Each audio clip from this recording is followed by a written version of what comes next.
अभी इससे पहले हम निबंध के बारे में बताए हैं आपको, और उसी निबंध के अंतर्गत ही कहानी लेखन, स्टोरी राइटिंग भी लिखने के लिए आता है 400 शब्दों में। तो कहानी के बारे में भी आप जान जाइए। साहित्य की विभिन्न विधाओं में कहानी सबसे रोचक विधा है। शैशव से लेकर वृद्धावस्था तक, शैशव अर्थात बचपन, जब से मेरा जन्म हुआ तब से लेकर वृद्धावस्था तक प्रत्येक मानव कहानी सुनना या पढ़ना पसंद करता है।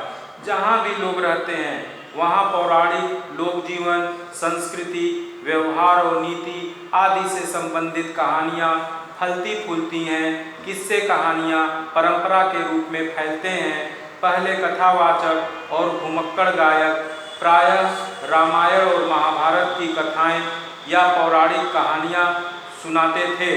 हमारे बुजुर्ग या दादा दादी प्रायः सभी कहानियाँ सुनाते थे जिनके पात्र जानवर, स्त्री पुरुष, मूर्ख, अक्लमंद, विभिन्न जातियों और धंधे वाले जैसे जुलाहा, गडेरिया, बढ़ई, धोबी, ब्राह्मण आदि होते थे। राजा रानी, राजकुमार राजकुमारी तथा जादूगर जादूगरनी आदि को लेकर भी खूब कहानियाँ लिखी गईं। उनकी कहानियाँ आज भी प्रचलित हैं। पुरानी कहानियों पर पंचतंत्र, कथा सरित सागर या पाली में रचित जातक कथाओं का इतना प्रभाव था कि ये जनमानस में रच बस गई हैं। जानवरों की कहानियाँ प्राचीनतम कहानियों में से है। इन कहानियों को बच्चे बहुत पसंद करते हैं, जो प्राथमिक पुस्तकों के जरिए उनकी स्मृति का हिस्सा बन जाती है। यदि हम आधुनिक कहानियों की बात करें तो इसका दायरा वर्तमान समाज के विस्तार के साथ साथ बहुत विस्तृत हो जाता है। आधुनिक युग की कहानियाँ बृहत्तर सामाजिक प्रक्रिया का अंग हैं। समाज में जो कुछ और जितना कुछ घटित हो रहा है वह सभी कुछ इन कहानियों में देखने को मिलता है। इनमें यथार्थ, कल्पना, भावना आदि सभी का सम्मिश्रण है। कहानी कला के तत्व। कहानी कला के 7 प्रमुख तत्व होते हैं। शीर्षक, यह एक शब्द से एक पंक्ति तक का हो सकता है। कहानी का पूरा सार शीर्षक में समाहित होता है। कथावस्तु या कथानक, यह यथार्थ तथा काल्पनिक दोनों प्रकार की हो सकती है। पात्र अथवा चरित्र चित्रण, राजा रानी, भूत प्रेत, पशु पक्षी, मनुष्य आदि कुछ भी इसके पात्र हो सकते हैं। कथोपकथन या संवाद, कहानी में प्रस्तुत पात्रों के वार्तालाप को कथोपकथन या संवाद कहते हैं। देश काल तथा वातावरण, हर कहानी में विशेष समय, स्थान तथा वातावरण अवश्य होता है। भाषा शैली, समय, स्थान अर्थात देश काल तथा वातावरण और पात्रों की शिक्षा संस्कारों के अनुरूप उनकी भाषा शैली होती है। जिज्ञासापूर्ण प्रस्तुति, कहानी की प्रस्तुति कुछ इस प्रकार की होनी चाहिए कि पाठक की जिज्ञासा बनी रहे। उद्देश्य, प्रत्येक कहानी का कोई न कोई उद्देश्य अवश्य होता है। कहानी लेखन संबंधी आवश्यक बातें, कहानी लिखते समय कुछ आवश्यक बातों का ध्यान रखना चाहिए। जैसे कहानी का एक शीर्षक होता है, इसी के अनुरूप कहानी का कथानक चुना जाना चाहिए। कहानी की विषय वस्तु श्रोता वर्ग या पाठक वर्ग की आयु एवं रुचि के अनुसार होना चाहिए। कहानी के संवाद और भाषा सहज, सरल और सुबोध होने चाहिए। कहानी का प्रत्येक वाक्य एक दूसरे से जुड़ा हुआ होना चाहिए। असंगत शब्दों एवं वाक्यों के प्रयोग से कहानी पाठकों पर अपना उचित प्रभाव नहीं छोड़ पाती है। कहानी में कृत्रिमता या बनावटीपन का आभास नहीं होना चाहिए। सभी पात्र या घटनाएं सजीव एवं वास्तविक लगने चाहिए।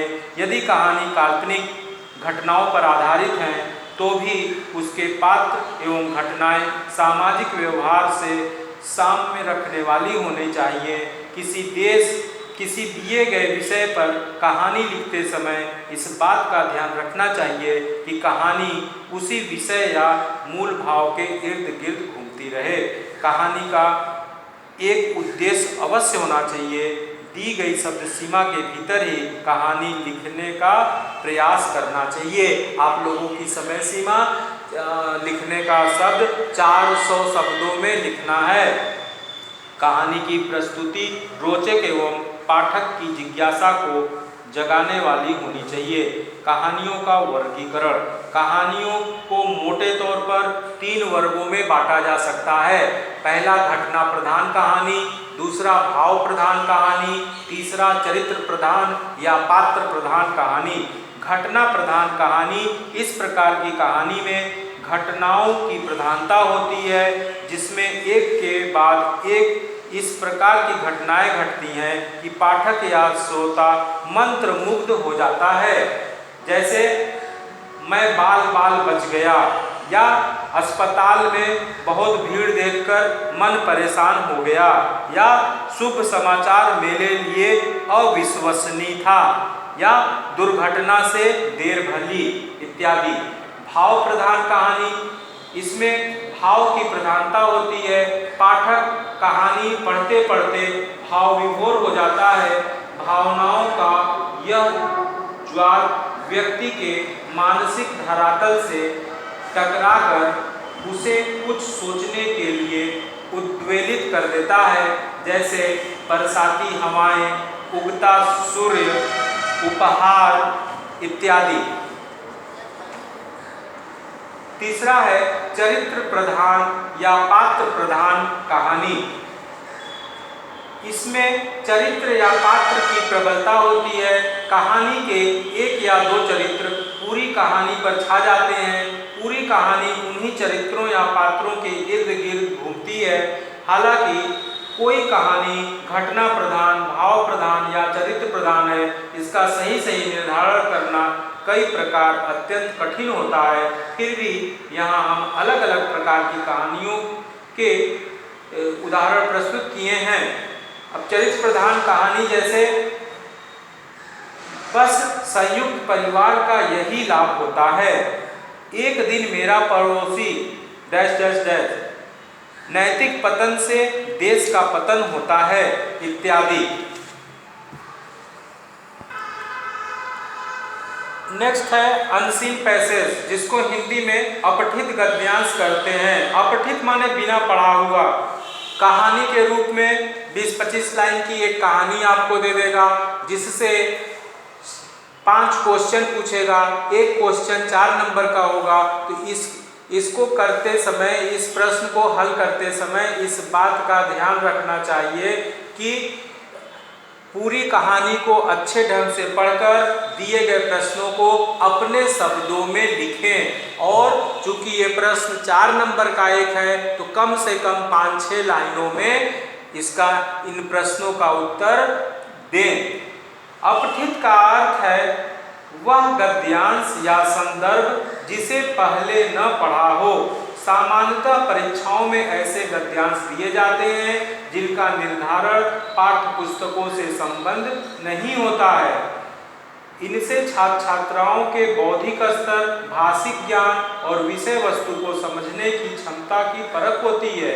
ये अवतरण पौराणिक आख्यानों, विद्वानों, लेखकों की रचनाओं, समाचार पत्रों, हिंदी की पत्र पत्रिकाओं आदि में से कहीं से भी लिए जा सकते हैं। इस प्रकार हम कह सकते हैं कि विद्यार्थियों की अर्थ ग्रहण क्षमता को बढ़ाने एवं उसकी परख करने के लिए पाठ्य पुस्तकों से अलग गद्यांश एवं उन पर आधारित प्रश्न दिए जाते हैं। ऐसे विशिष्ट गद्यांशों को ही अपठित गद्यांश कहा जाता है।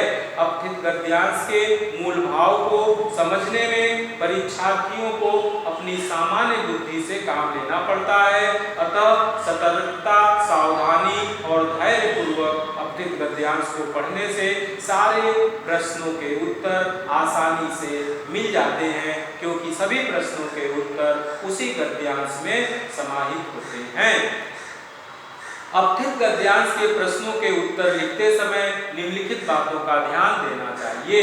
सर्वप्रथम गद्यांश को और उस पर आधारित सभी प्रश्नों को एकाग्रता पूर्वक पढ़ना चाहिए। ऐसा करने से आप गद्यांश के केंद्रीय भाव तक पहुंच जाएंगे और प्रश्नों का उनके उत्तरों से तारतम्य भी स्पष्ट होने लगेगा। अब गद्यांश को दोबारा पढ़ें। इस प्रकार प्रक्रिया से आप उन स्थलों को आसानी से पहचान जाते हैं जहां से प्रश्न पूछे गए हैं। उत्तर लिखते समय प्रश्नानुकूल यानी प्रश्न के अनुरूप ढाली हुई भाषा का प्रयोग करना चाहिए। जिस प्रश्न का उत्तर ढूंढने में कठिनाई आ रही हो या आशय स्पष्ट करने संबंधी प्रश्न हो तो उस पर एकाग्रता पूर्वक विचार करें। गद्यांश में दिए गए तथ्यों को पुनः समझें और फिर उचित उत्तर लिखें। 4 या 5 अंकों के प्रश्नों के उत्तर अधिक बढ़ा चढ़ाकर न लिखें, अपितु 3 से 5 वाक्यों में उनका सारगर्भित उत्तर लिखें। उत्तर लिखते समय आपकी लिखावट स्पष्ट होनी चाहिए तथा उपयुक्त स्थलों पर विराम चिन्हों का प्रयोग करना चाहिए। किसी भी प्रश्न का उत्तर घुमा फिरा कर न लिखें। आपका उत्तर यथार्थ पर आधारित और सटीक होना चाहिए।